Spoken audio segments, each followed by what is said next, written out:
কিরে সীমা, এত শব্দ করি কি খাবার নাকছিস? বেশ বাসনা বাড়াইছে তো। আরে সর্ষের তেল দিয়ে না মুড়ি মাখাইছিলাম, খাবো নাকি? সর্ষের তেল দিয়ে মুড়ি? বাহ, ভালো তো, দে দে দে। আরে আরে ভাই, তুমি না বাইরের থাকি আইলেন, হাত না ধুয়ে খাবার নাকছেন যে? কে? হাত না ধুয়ে খেলে কি হবে? এটা কেমন কথা ভাই? তুমি জানো না, হাত না ধুয়ে খাইলে অনেক রোগ জীবাণু পেটত যায়, এতে করি অনেক অসুখ বিসুখ হবার পারে। কথাটা হলো সর্ষের তেল দিয়ে মুড়ি তো, তাই লোভটা সামলাবার পাম নাই। আচ্ছা ঠিক আছে, মুই হাত ধুয়ে আসুন। আসুন না, আসা পর্যন্ত ফির মুড়ি কোনা শেষ করিস না। ঠিক আছে যা, আর শোন, সাবান দিয়ে ভালো করে হাত ধুয়ে আসিস কিন্তু।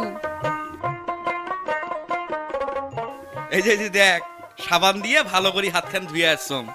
ভাই শোন, স্বাস্থ্যবিধি পালনের পূর্ব শর্ত হলো পরিষ্কার পরিচ্ছন্ন থাকা।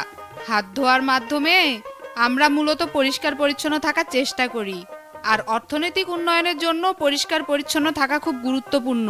ঠিক আছে রে, মোর আর ভুল হবা নয়। প্রচারে মানব সম্পদ উন্নয়নে গ্রামীণ পানি, স্যানিটেশন ও স্বাস্থ্যবিধি প্রকল্প PKSF।